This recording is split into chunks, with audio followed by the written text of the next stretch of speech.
Você já parou para pensar nos segredos sombrios que podem se esconder nas rotinas mais comuns? No silêncio das madrugadas, enquanto a maioria de nós dorme, existem aqueles que seguem suas jornadas solitárias pelas estradas e ruas desertas. Os motoristas de ônibus noturnos, testemunhas de uma realidade que poucos conhecem, carregam consigo histórias que desafiam a lógica e invadem o território do inexplicável. O que acontece quando o familiar se transforma em um cenário de mistério? Quando a escuridão da noite traz à tona segredos que nunca deveriam ser revelados? Neste vídeo, vamos mergulhar em histórias de terror reais. 3 relatos de motoristas de ônibus. Cada narrativa, retirada das sombras das estradas brasileiras, promete levar você a uma viagem aterrorizante entre o mundo que conhecemos e o desconhecido. São relatos que vão desde encontros com figuras enigmáticas até presenças que desafiam as leis da realidade. Prepare-se para explorar o medo, a curiosidade e a fina linha entre o real e o sobrenatural. Está pronto para embarcar nessa jornada? Então segure-se, porque a primeira história começa agora. Primeira história: o passageiro da madrugada. Há algumas décadas, na pacata cidade de São Roque, interior de São Paulo, um motorista veterano chamado Ernesto seguia sua rotina noturna na linha 203. Ele era conhecido por sua calma e experiência, mas também por suas histórias sobre estranhos acontecimentos que testemunhara nas madrugadas. Numa noite fria de junho, com o ônibus quase vazio e envolto por uma neblina densa, Ernesto avistou uma silhueta na parada deserta de um bairro afastado. Um homem alto, de terno preto e chapéu antigo, levantou a mão pedindo para embarcar. Apesar do desconforto que sentiu, Ernesto parou o veículo. O homem entrou sem dizer uma palavra, caminhando com passos lentos até o fundo do ônibus. Sua presença parecia tornar o ar mais pesado, e Ernesto não conseguiu evitar olhar pelo retrovisor. Para sua surpresa, o passageiro não aparecia no espelho. Tentando manter a calma, ele focou na estrada, mas a sensação de que estava sendo observado o incomodava. A viagem prosseguiu em silêncio até que, ao passar por um cemitério local, Ernesto ouviu um sussurro gelado vindo do fundo do ônibus. Para aqui. Sem questionar, ele parou o veículo. O homem se levantou e caminhou lentamente até a porta, descendo sem olhar para trás. Ernesto observou pelo retrovisor e viu a figura desaparecer na neblina, deixando apenas um leve odor de enxofre no ar. Ele esperou alguns minutos antes de continuar, mas algo obrigou a olhar para o assento onde o homem havia se sentado.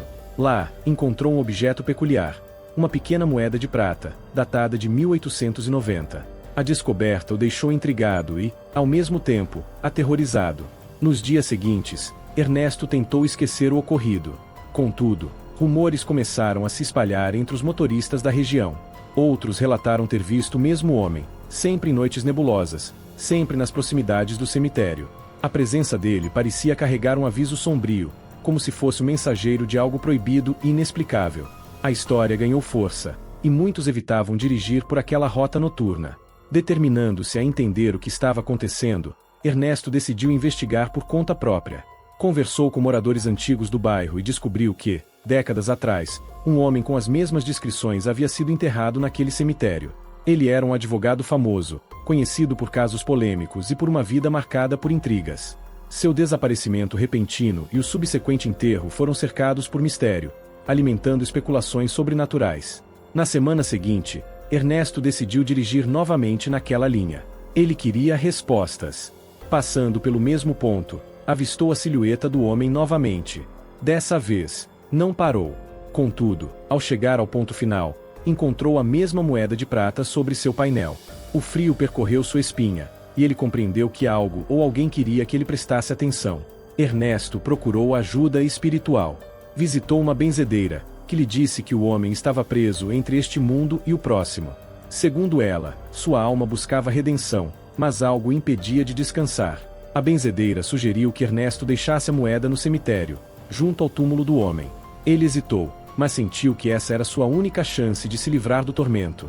Na noite seguinte, ao estacionar o ônibus, Ernesto caminhou até o cemitério com a moeda nas mãos. A neblina parecia ainda mais densa, e cada passo ecoava no silêncio sepulcral. Ao encontrar o túmulo, colocou a moeda sobre a lápide e murmurou uma prece. O vento soprou forte, quase como um suspiro de alívio, e a neblina começou a se dissipar. No entanto, naquela mesma noite, Ernesto sonhou com o homem. Ele o viu sentado no fundo do ônibus, mas dessa vez sua expressão não era sombria, e sim de profunda tristeza. O homem estendeu a mão e disse em um tom quase inaudível: "Obrigado. Ernesto acordou sobressaltado, mas com uma sensação estranha de paz, como se tivesse cumprido algo importante. Desde então, Ernesto nunca mais viu o passageiro da madrugada. Contudo, a lenda não desapareceu. Alguns motoristas ainda relatam sensações estranhas ao passar pelo cemitério, como vultos entre os túmulos ou sons de passos na neblina. A moeda, guardada por Ernesto como lembrança, tornou-se um amuleto. Ele acredita que o objeto carrega um fragmento da história daquele homem, um elo entre o que é visível e o que permanece oculto. E enquanto houver quem conte a história, o mistério do passageiro da madrugada nunca será esquecido. Segunda história: o ônibus fantasma da Serra. Na região montanhosa de Petrópolis, no Rio de Janeiro, um motorista chamado Joaquim trabalhava na Rota 502, que atravessava uma perigosa estrada de serra. A rota era conhecida pelos seus penhascos e curvas fechadas, mas também por um mistério que a cercava. Durante anos, histórias sobre um ônibus fantasma que aparecia nas noites de neblina eram sussurradas entre os moradores. Joaquim, sempre cético, zombava das lendas, até que uma noite mudaria sua perspectiva para sempre. Era uma madrugada fria de julho, e Joaquim dirigia com cautela. A neblina era tão espessa que mal conseguia enxergar a próxima curva. Enquanto subia a serra, viu luzes no retrovisor. Um ônibus vinha logo atrás, piscando os faróis como se pedisse passagem. Ele achou estranho, pois sabia que não havia outra linha operando naquele horário. Reduziu a velocidade para deixar o veículo ultrapassá-lo, mas as luzes desapareceram abruptamente. Quando olhou novamente, não havia sinal de nenhum ônibus. Confuso, Joaquim continuou o trajeto. Alguns minutos depois, ao passar por uma curva particularmente perigosa, ele ouviu uma buzina alta e estridente. Olhando pelo retrovisor, viu o mesmo ônibus, agora muito próximo, com faróis intensos que quase o cegavam. Apavorado, acelerou para se distanciar, mas o outro veículo o acompanhava, mantendo a mesma velocidade. Foi então que percebeu algo aterrorizante: não havia motorista no outro ônibus. O volante girava sozinho, como se uma força invisível o controlasse. Joaquim começou a suar frio, o coração disparado. A neblina parecia ficar ainda mais densa, e ele mal conseguia distinguir o caminho. De repente, o ônibus fantasma ultrapassou em alta velocidade, desaparecendo na curva seguinte. Um segundo depois, ele ouviu um som ensurdecedor de freios e um impacto. Quando chegou ao ponto onde o som havia ecoado, não havia nada. Nenhum veículo, nenhum sinal de acidente, apenas o silêncio opressor da serra. Nos dias seguintes, Joaquim não conseguiu tirar o ocorrido da cabeça. Comentou o caso com colegas motoristas, e muitos relataram experiências semelhantes. Um deles, mais velho, contou a origem da lenda. Dizia-se que, há cerca de 30 anos, um ônibus cheio de passageiros perdeu o controle em uma curva da mesma estrada e caiu no precipício. O acidente foi devastador, e nenhum sobrevivente foi encontrado. Desde então, o ônibus aparecia nas noites de neblina, como se repetisse eternamente sua última viagem. Determinado a entender o que havia presenciado, Joaquim decidiu investigar. Procurou arquivos antigos e descobriu que o acidente realmente acontecerá em 1985. O ônibus pertencia à mesma companhia em que ele trabalhava, mas os registros estavam incompletos. Algumas testemunhas relataram que o motorista na época havia ignorado avisos de manutenção, e isso pode ter contribuído para a tragédia. A culpa e o desespero poderiam ter ligado espiritualmente o ônibus àquela estrada. Na semana seguinte, Joaquim decidiu refazer a rota no mesmo horário e sob as mesmas condições climáticas. Queria respostas. Enquanto subia a serra, viu as luzes do ônibus novamente. Desta vez, em vez de fugir, decidiu segui-las.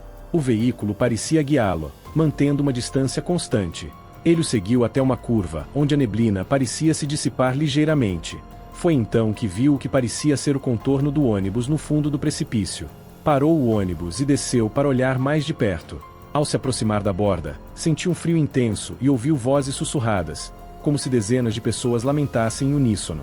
Apavorado, mas determinado, Joaquim fez uma prece e acendeu uma vela que havia levado consigo. Enquanto a chama tremulava, as vozes pareciam diminuir, e um silêncio sepulcral tomou conta do local. Desde aquele dia, Joaquim nunca mais viu o ônibus fantasma, mas a experiência o transformou. Ele passou a ter mais respeito pelas histórias e lendas que antes julgava serem apenas superstições. Para os moradores de Petrópolis, a lenda continua viva, e muitos ainda evitam viajar por aquela estrada em noites de neblina. Alguns dizem que o ônibus fantasma ainda aparece, não para assustar, mas para lembrar a todos das vidas perdidas naquela trágica noite. Terceira história: O passageiro da cadeira vazia. Na cidade de Paranaguá, no litoral do Paraná, um motorista chamado Alceu trabalhava na linha 308, que conectava a área portuária ao centro da cidade. Alceu era conhecido por seu bom humor e sua habilidade em entreter os passageiros com histórias de todos os tipos. Mas havia um segredo que ele quase nunca compartilhava, uma experiência aterrorizante que o assombrava até hoje. Era uma noite chuvosa de setembro. Poucos passageiros embarcavam naquela rota noturna. Durante a segunda metade do percurso, Alceu percebeu algo estranho. Uma das cadeiras, localizada bem no meio do ônibus, parecia estar ocupada, apesar de ninguém estar visível. Ele tentou ignorar, mas cada vez que olhava pelo espelho retrovisor, sentia como se algo estivesse ali, observando. O desconforto aumentava a cada quilômetro percorrido. A situação piorou quando, ao fazer uma curva acentuada, o ônibus deu um leve solavanco e ele ouviu o som inconfundível de um assento Ranger. Era como se alguém tivesse mudado de posição. Olhou novamente pelo espelho e viu uma sombra fugaz, como um vulto sentando e se ajeitando. O frio percorreu sua espinha, mas ele decidiu continuar dirigindo, convencendo-se de que era apenas sua imaginação. Ainda assim, não conseguia evitar olhar para trás de tempos em tempos. Ao chegar ao próximo ponto, uma mulher idosa entrou no ônibus. Sentou-se perto da frente e olhou fixamente para a cadeira vazia. Sem rodeios, ela perguntou ao Alceu: "Você também pode vê-lo?" Alceu ficou em choque. Quando tentou questioná-la, a mulher apenas sorriu de forma enigmática e desviou o olhar. Durante o restante do trajeto, ela permaneceu em silêncio, mas seus olhos frequentemente voltavam à cadeira vazia, como se estivesse acompanhando algo que ele não conseguia perceber claramente. Na parada final, a mulher desceu sem dizer nada, mas deixou cair um pequeno lenço bordado. Alceu desceu para devolvê-lo, mas não conseguiu encontrá-la em lugar nenhum. Intrigado, ele guardou o lenço em seu bolso e voltou ao ônibus. Foi então que viu algo que o deixou sem palavras. A cadeira onde sentirá a presença agora estava manchada com o que parecia ser água salgada, como se tivesse sido atingida por respingos do mar. Era como se aquele objeto fosse uma marca de algo que não pertencia a este mundo. Nos dias seguintes, Alceu compartilhou o ocorrido com alguns colegas, mas a história foi recebida com ceticismo. Determinado a entender o que havia acontecido, ele procurou um historiador local. Descobriu que, há muitos anos, um marinheiro havia desaparecido misteriosamente enquanto voltava do porto. Alguns diziam que ele embarcara em um ônibus naquela mesma linha, mas nunca chegou ao destino. Seu desaparecimento era cercado de rumores, incluindo histórias sobre um pacto mal-sucedido com entidades do mar. Era como se sua alma estivesse ligada àquele caminho, condenada a repetir o trajeto inacabado. Alceu não podia ignorar as coincidências. Decidiu levar o lenço à família do marinheiro, cujos descendentes ainda viviam na cidade. Ao entregar o objeto, foi recebido com gratidão e espanto. O lenço era idêntico a um que pertencia ao marinheiro desaparecido, bordado por sua mãe antes de sua última viagem. A família acreditava que isso era um sinal de que sua alma ainda estava presa entre os mundos, incapaz de encontrar paz.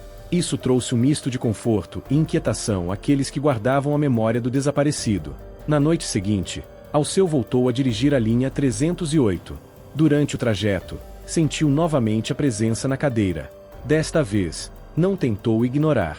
Parou o ônibus em frente ao porto e murmurou uma prece, pedindo que o espírito encontrasse paz. O ar pareceu ficar mais leve, e ele não sentiu mais a presença pelo resto da viagem. Contudo, uma sensação de inquietação permaneceu em seu coração, como se aquilo não fosse o fim da história. Desde então, a lenda do passageiro da cadeira vazia continua a ser contada em Paranaguá. Alguns motoristas dizem que ainda o sentem em noites chuvosas, como se ele procurasse algo que deixou para trás. Outros acreditam que Alceu conseguiu libertá-lo. De qualquer forma, a história permanece viva, provocando tanto medo quanto curiosidade em quem ousa dirigir pela linha 308.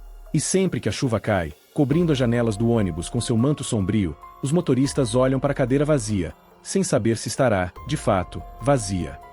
E então, o que você faria se estivesse na pele desses motoristas? As estradas podem ser mais do que apenas caminhos. Elas guardam segredos que nem sempre estamos prontos para descobrir. Essas histórias nos fazem questionar o que realmente sabemos sobre o mundo ao nosso redor e até onde a lógica pode explicar o inexplicável.